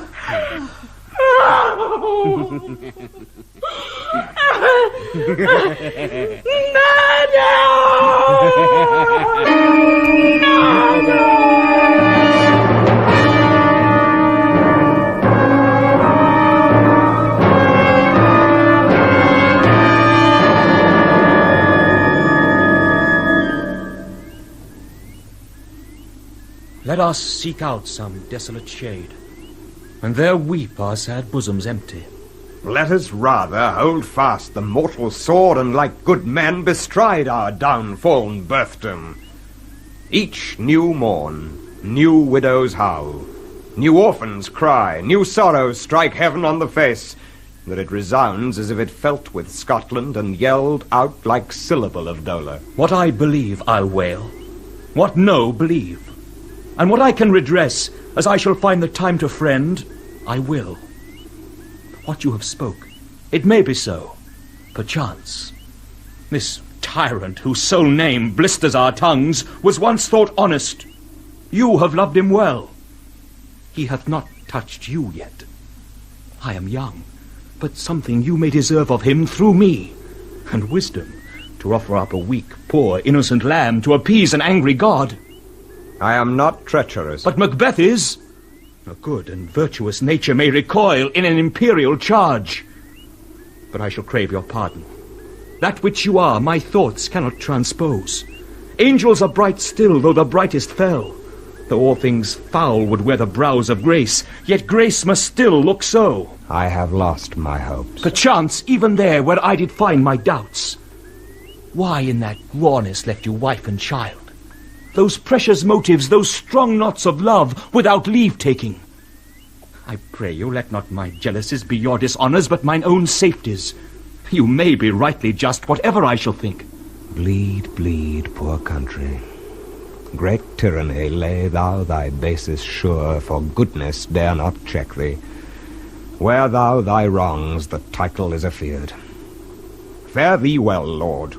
I would not be the villain that thou think'st for the whole space that's in the tyrant's grasp and the rich east to boot. Be not offended. I speak not as in absolute fear of you. I think our country sinks beneath the yoke. It weeps, it bleeds, and each new day a gash is added to her wounds. I think withal there would be hands uplifted in my right. And here from gracious England have I offered of goodly thousands. But for all this, when I shall tread upon the tyrant's head or wear it on my sword, yet my poor country shall have more vices than it had before, more suffer in more sundry ways than ever. by him that shall succeed. What should he be? It is myself, I mean, in whom I know all the particulars of vice so grafted, that when they shall be opened, black Macbeth will seem as pure as snow, and the poor state esteem him as a lamb being compared with my confineless harms. Not in the legions of horrid hell can come a devil more damned in evils to top Macbeth. I grant him bloody, luxurious, avaricious, false, deceitful, sudden, malicious, smacking of every sin that has a name. But there's no bottom, none, in my voluptuousness. Your wives, your daughters, your matrons, and your maids could not fill up the cistern of my lust. And my desire, all continent impediments would all bear that did oppose my will. Better Macbeth than such a one to reign. Boundless intemperance in nature is a tyranny. It hath been the untimely emptying of the happy throne and fall of many kings. But fear not yet to take upon you what is yours. You may convey your pleasures in a spacious plenty and yet seem cold. The time you may so hoodwink. We have willing dames enough. There cannot be that vulture in you to devour so many as will to greatness dedicate themselves, finding it so inclined. With this there grows in my most ill-composed affection such a staunchless avarice, that were I king, I should cut off the nobles for their lands, desire his jewels and this other's house, and my more having would be as a source to make me hunger more, that I should forge quarrels unjust against the good and loyal, destroying them for wealth. This avarice sticks deeper, grows with more pernicious root than some a seeming lust, and it hath been the sword of our slain kings. Yet do not fear. Scotland hath foisons to fill up your will of your mere own. All these are portable with other graces weighed. But I have none!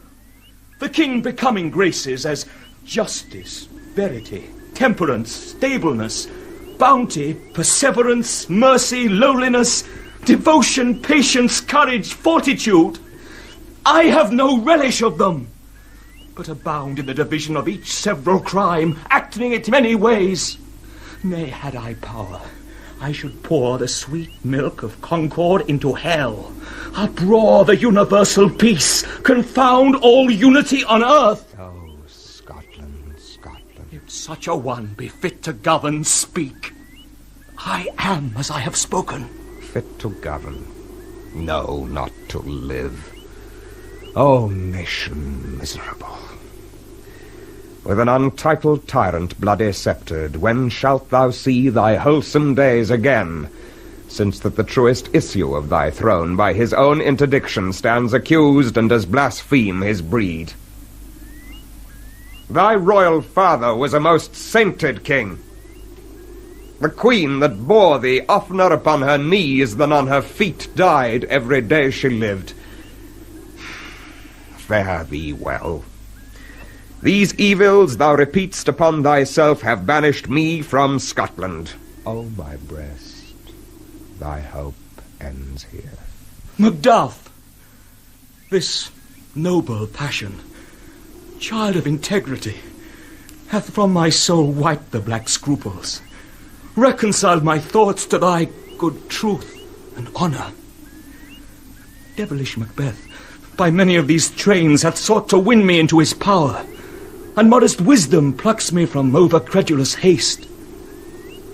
But God above deal between thee and me, for even now I put myself to thy direction, and unspeak mine own detraction. Here abjure the taints and blames I laid upon myself, for strangers to my nature. I am yet unknown to women, never was forsworn, scarcely have coveted what was mine own, at no time broke my faith, would not betray the devil to his fellow, and delight no less in truth than life. My first false speaking was this upon myself. What I am, truly, is thine and my poor country's to command. Whither indeed before thy here approach, old Seaward with 10,000 warlike men already at a point was setting forth. Now we'll together, and the chance of goodness be like our warranted quarrel. Why are you silent? Such welcome and unwelcome things at once 'tis hard to reconcile. See who comes here. My countryman, but yet I know him not. My ever-gentle cousin, welcome hither. I know him now. Good God, betimes remove the means that makes us strangers. Sir, amen to that. Stands Scotland where it did. Alas, poor country, almost afraid to know itself. It cannot be called our mother, but our grave, where nothing, but who knows nothing, is once seen to smile, where sighs and groans and shrieks that rent the air are made, not marked, where violent sorrow seems a modern ecstasy. The dead man's knell is there scarce asked for who, and good men's lives expire before the flowers in their caps, dying or ere they sicken. No relation, too nice and yet too true. What's the newest grief? That of an hour's age doth hiss the speaker, each minute teems a new one. How does my wife? Why, well. And all my children? Well, too. The tyrant has not battered at their peace. No, they were well at peace when I did leave them. Be not a niggard of your speech. How ghosts? When I came hither to transport the tidings which I have heavily borne, there ran a rumour of many worthy fellows that were out, which was to my belief witnessed the rather, for that I saw the tyrant's power afoot. Now is the time of help. Your eye in Scotland would create soldiers, make our women fight to doff their dire distress. Be it their comfort, we are coming thither. Gracious England hath lent us good seaward with 10,000 men, an older and a better soldier none than Christendom gives out. Would I could answer this comfort with the like. But I have words that would be howled out in the desert air, where hearing should not latch them. What concern they? The general cause? Or is it a fee grief due to some single breast? No mind that's honest, but in it shares some woe, though the main part pertains to you alone. If it be mine, keep it not from me. Quickly, let me have it. Let not your ears despise my tongue forever, which shall possess them with the heaviest sound that ever yet they heard. I guess at it. Your castle is surprised, your wife and babes savagely slaughtered. To relate the manner were on the quarry of these murdered deer, to add the death of you. Merciful heaven! What man, ne'er pull your hat upon your brows, give sorrow words. The grief that does not speak whispers the o'erfraught heart and bids it break. My children, too. Wife, children, servants, all that could be found. And I must be from thence. My wife killed too. I have said. Be comforted. Let's make us medicines of our great revenge to cure this deadly grief. He has no children. All my pretty ones. Did you say all? Oh, hell, kite. All. What? All my pretty chickens and their dam at one fell swoop. Dispute it like a man. I shall do so. But I must also feel it as a man. I cannot but remember such things were that were most precious to me. Did heaven look on and would not take their part? Sinful Macduff. They were all struck for thee, naught that I am. Not for their own demerits, but for mine, fell slaughter on their souls. Heaven rest them now. Be this the whetstone of your sword. Let grief convert to anger. Blunt not the heart, enrage it. Oh, I could play the woman with mine eyes and braggart with my tongue. But gentle heavens cut short all intermission. Front to front bring thou this fiend of Scotland and myself. Within my sword's length, set him! If he scape, heaven forgive him too. This tune goes manly. Come, go we to the king. Our power is ready. Our lack is nothing but our leave. Macbeth is ripe for shaking, and the powers above put on their instruments. Receive what cheer you may. The night is long, that never finds the day.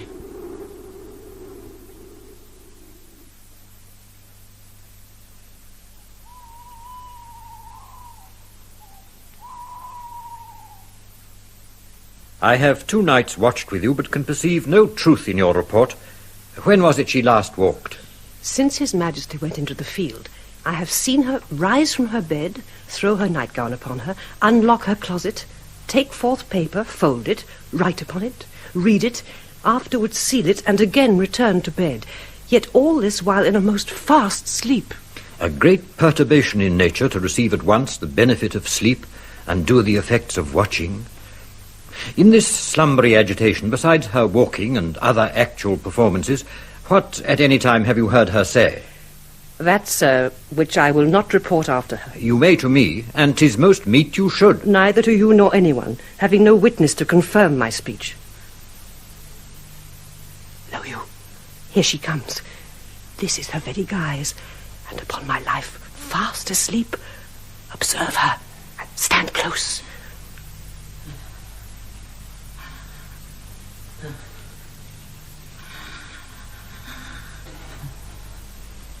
How came she by that light? Why, it stood by her. She has light by her continually. It is her command. You see, her eyes are open. Aye, but their sense is shut. What is it she does now? Look how she rubs her hands. It is an accustomed action with her to seem thus washing her hands. I have known her continuing this a quarter of an hour. Yes, a spot. Hark, she speaks. I will set down what comes from her to satisfy my remembrance the more strongly. Out. Damn that spot. Out, I say. 1, 2. By then 'tis time to do it. Hell is murky. Fie, my lord, fie. A soldier and a feared. What need we fear? Who knows it, when none can call our power to account?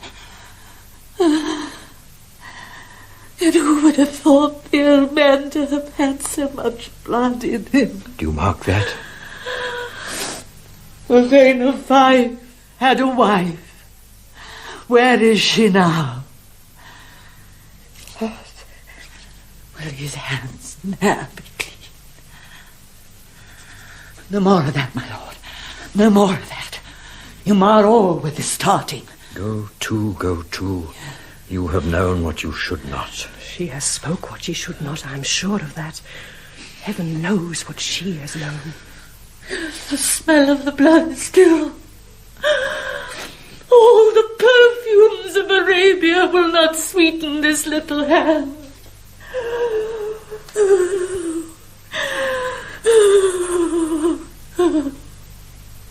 What a sigh is there.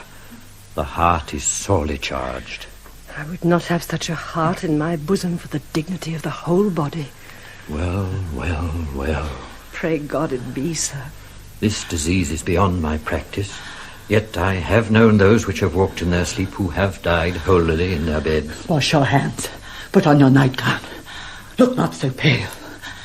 I tell you yet again, Banquo is buried. He cannot come out on's grave. Even so. To bed. There's knocking at the gate. Come. Give me your hand. What's done cannot be undone. To bed.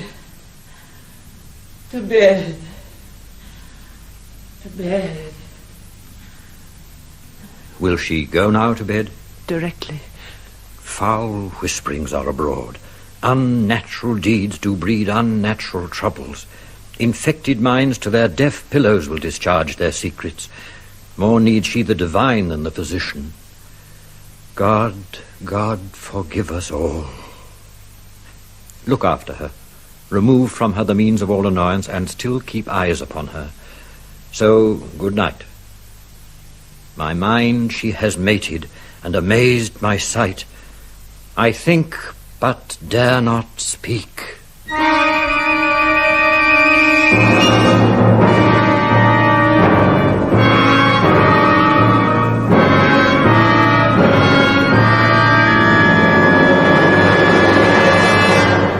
The English power is near, led on by Malcolm, his uncle Seward, and the good Macduff. Revenges burn in them. For their dear causes would to the bleeding and the grim alarm excite the mortified man. Near Burnham Wood shall we meet them. That way are they coming. Who knows if Donalbain be with his brother? For certain, sir, he is not. I have a file of all the gentry. There is Seward's son, and many unrough youths that even now protest their first manhood. What does the tyrant? Great Dunsinane he strongly fortifies. Some say he's mad. Others that lesser hate him do call it valiant fury. But for certain he cannot buckle his distempered cause within the belt of rule. Now does he feel his secret murder sticking on his hands. Now minutely revolts upbraid his faith breach. Those he commands move only in command, nothing in love.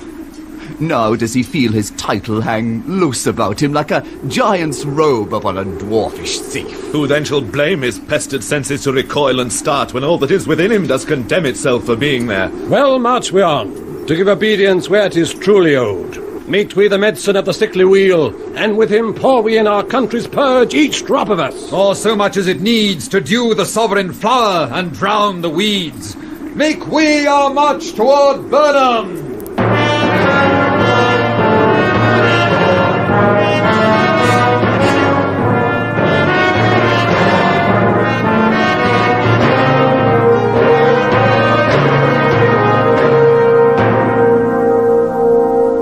Bring me no more reports. Let them fly all.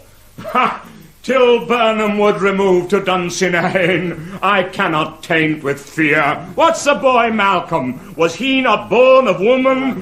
The spirits that do know all mortal consequences have pronounced me thus. Fear not, Macbeth. No man that's born of woman shall e'er have power upon thee. Then fly, false thanes, and mingle with the English epicures. The mind I sway by, and the heart I bear, shall never sag with doubt nor shake with fear. Sir! The devil damn thee, black thou cream-faced loon. Where gotst thou that goose look? There is 10,000. Geese, villain! Soldiers, sir. Go, prick thy face and overred thy fear, thou lily-livered boy. What soldiers? Patch! Death of thy soul, those linen cheeks of thine are counsellors to fear. What soldiers? Way face. The English force, so please you. Stir, take thy face, hand. See down. I am sick at heart when I behold. See down, I say. This push will cheer me ever, or disseat me now. I have lived long enough. My way of life is fallen into the sear, the yellow leaf. And that which should accompany old age, as honor, love, obedience, troops of friends, I must not look to have. But in their stead, curses, not loud but deep, mouth honor, breath which the poor heart would fain deny and dare not. Seaton! What's your gracious pleasure? What news more? All is confirmed, my lord, which was reported. I'll fight till from my bones my flesh be hacked. Give me my armor. 'Tis not needed yet. I'll put it on. Send out more horses, scur the country round, hang those that talk of fear. Give me mine armor. How does your patient, doctor? Not so sick, my lord, as she is troubled with thick-coming fancies that keep her from her rest. Cure her of that. Canst thou not minister to a mind diseased? Pluck from the memory a rooted sorrow, raise out the written troubles of the brain, and with some sweet oblivious antidote cleanse the stuffed bosom of that perilous stuff which weighs upon the heart. Therein the patient must minister to himself. Throw physic to the dogs, I'll none of it. Come, put mine armour on, give me my staff. Seaton, send out. Doctor, the thanes fly from me. Come, sir, dispatch. If thou couldst, Doctor, cast the water of my land, find her disease, and purge it to a sound and pristine health, I would applaud thee to the very echo that would applaud again. Pull it off, I say. What rhubarb senna or what purgative drug would scour these English hands? Hear'st thou of them? Aye, my good lord, your royal preparation makes us hear something. Bring it after me. I will not be afraid of death and bane till Burnham Forest come to Dunsinane. Were I from Dunsinane away and clear, profit again should hardly draw me here.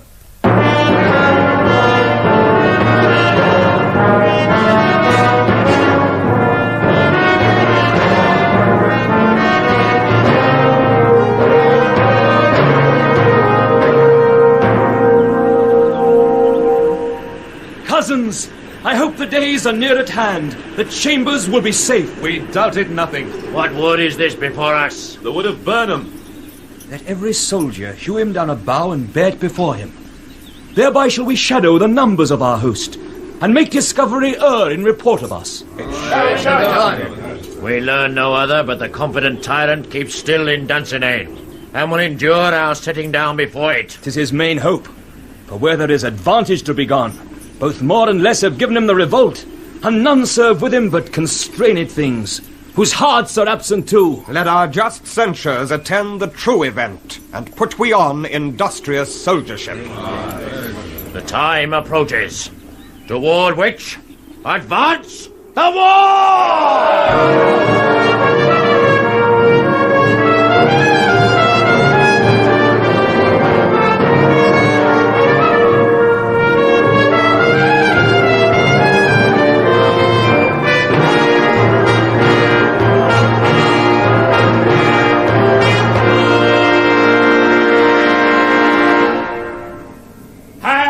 Our banners on the outward walls, the cry is still they come. Our castle's strength will laugh a siege to scorn. Here let them lie, till famine and the ague eat them up. Were they not forced with those that should be ours, we might have met them direful, beard to beard, and beat them backward home. Whence is that noise? 'Tis the cry of women, my good lord. I have almost forgot the taste of fears. The time has been, my senses would have cooled to hear a night shriek, and my fell of hair would at a dismal treatise rouse, and stir as life were in it. I have supped full with horrors.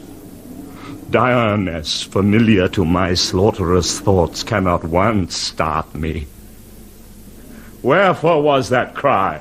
The queen, my lord, is dead. She should have died hereafter. There would have been a time for such a word.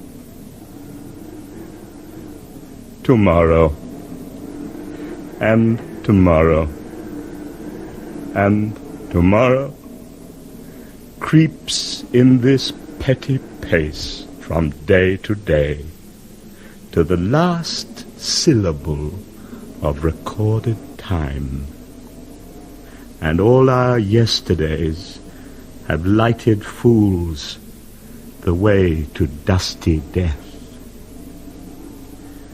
Out, out, brief candle. Life's but a walking shadow, a poor player that struts and frets his hour upon the stage, and then is heard no more. It is a tale told by an idiot full of sound and fury, signifying nothing. My lord. Thou canst to use thy tongue, thy story, quickly. Gracious my lord, I should report that which I say I saw, but know not how to do it. Well, say, sir. As I did stand my watch upon the hill, I looked toward Burnham, and anon methought the wood began to move. Liar! And slave! Let me endure your wrath, if it be not so. Within this 3 mile may you see it coming. I say a moving grove. If thou speakst false, upon the next tree shalt thou hang alive till famine cling thee. If thy speech be sooth, I care not if thou dost for me as much.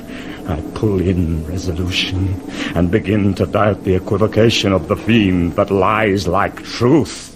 Fear not, till Burnham wood do come to Dunsinane, and now a wood comes toward Dunsinane. Arm, and out! If this which here vouches does appear, there is nor flying hence, nor tarrying here. I begin to be aweary of the sun, and wish the estate of the world were now undone. Ring the alarm bell, blow wind, come rack, at least we'll die with harness on our back.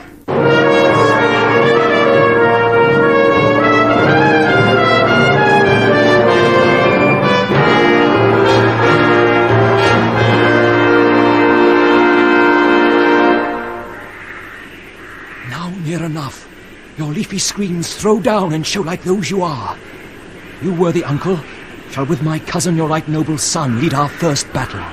Worthy Macduff and we shall take upon us what else remains to do, according to our order.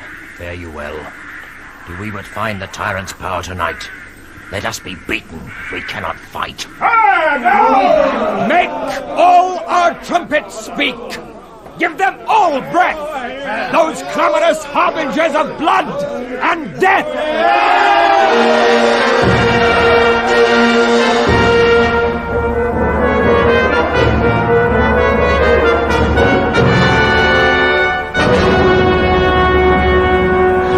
They have tied me to a stake. I cannot fly, but bear like I must fight the course.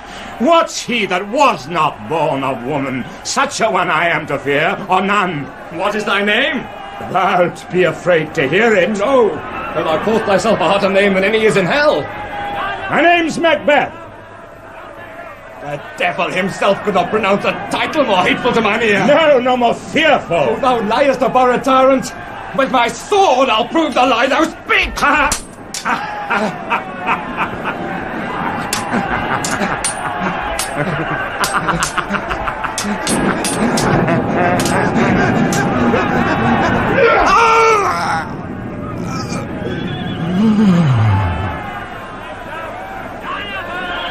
Thou wast born of woman.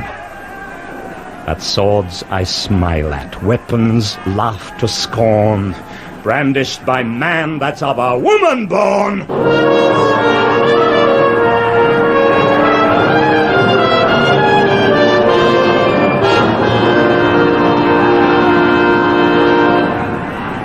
That way, the noises. Tyrant, show thy face. If thou beest slain, and with no stroke of mine, my wife and children's ghosts will haunt me still. I cannot strike at wretched kerns whose arms are hired to bear their staves. Either thou, Macbeth, or else my sword with an unbattered edge I sheathe again undeeded. There shouldst thou be. By this great clatter, one of greatest note seems bruited. Let me find him fortune, and more I beg not.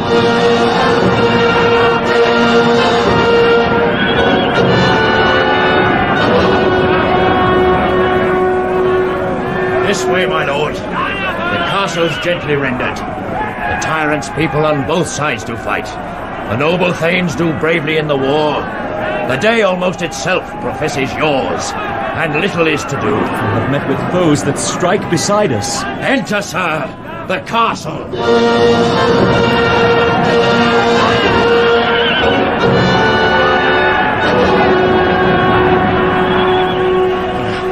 Why should I play the Roman fool and die on mine own sword, while I see lives the gashes do better on them?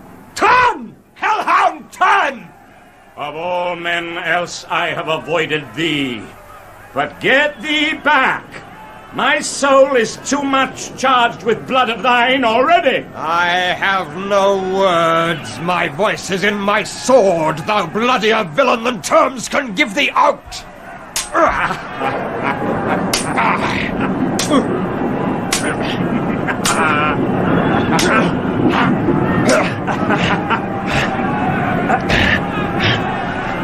Thou losest labour.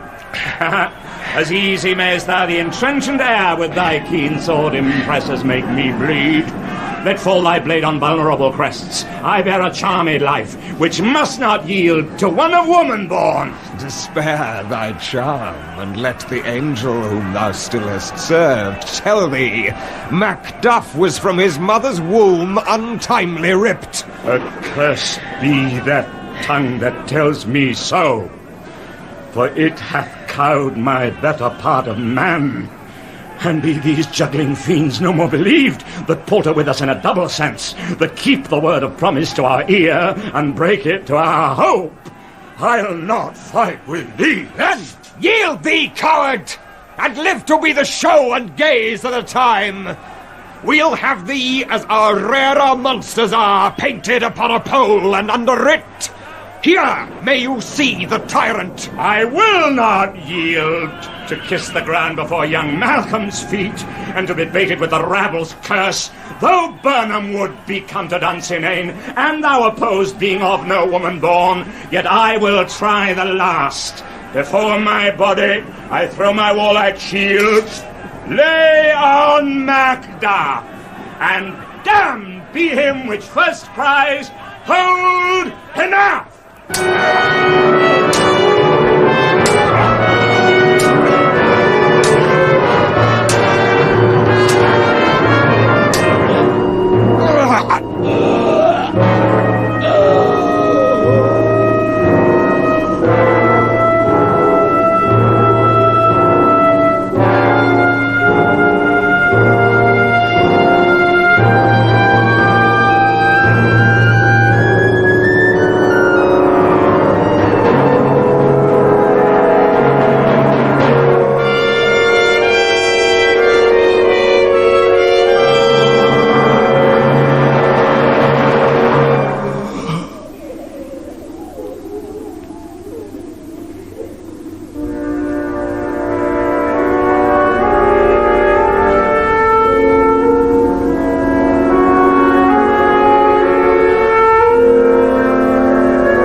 I would the friends we miss were safe arrived. Some must go off, and yet by these I see so great a day as this is cheaply bought. Macduff is missing, and your noble son. Your son, my lord, has paid a soldier's debt. He only lived but till he was a man, the which no sooner had his prowess confirmed in the unshrinking station where he fought, but like a man he died. Then he is dead? Aye, and brought off the field. Your cause of sorrow must not be measured by his worth, for then it hath no end. Had he his hurts before? Aye, on the front. Why then, God's soldier be he. Had I as many sons as I have hairs, I would not wish them to a fairer death. And so his knell is nulled. He's worth more sorrow, and that I'll spend for him. He's worth no more.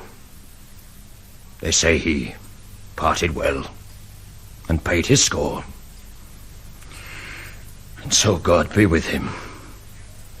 Here comes newer comfort. Hail, King, for so thou art. Behold where stands the usurper's cursed head. The time is free. I see thee compassed with thy kingdom's pearl, that speak my salutation in their minds, whose voices I desire aloud with mine. Hail, King of Scotland! Hail, King of Scotland! We shall not spend a large expense of time before we reckon with your several loves and make us even with you. My thanes and kinsmen henceforth be earls, the first that ever Scotland in such an honour named. What's more to do, which would be planted newly with the time, as calling home our exiled friends abroad, that fled the snares of watchful tyranny, producing forth the cruel ministers of this dead butcher and his fiend-like queen, who, as 'tis thought, by self and violent hands took off her life. This and what needful else that calls upon us, by the grace of grace, we will perform in measure, time, and place. So thanks to all at once, and to each one, whom we invite to see us crowned at Scone.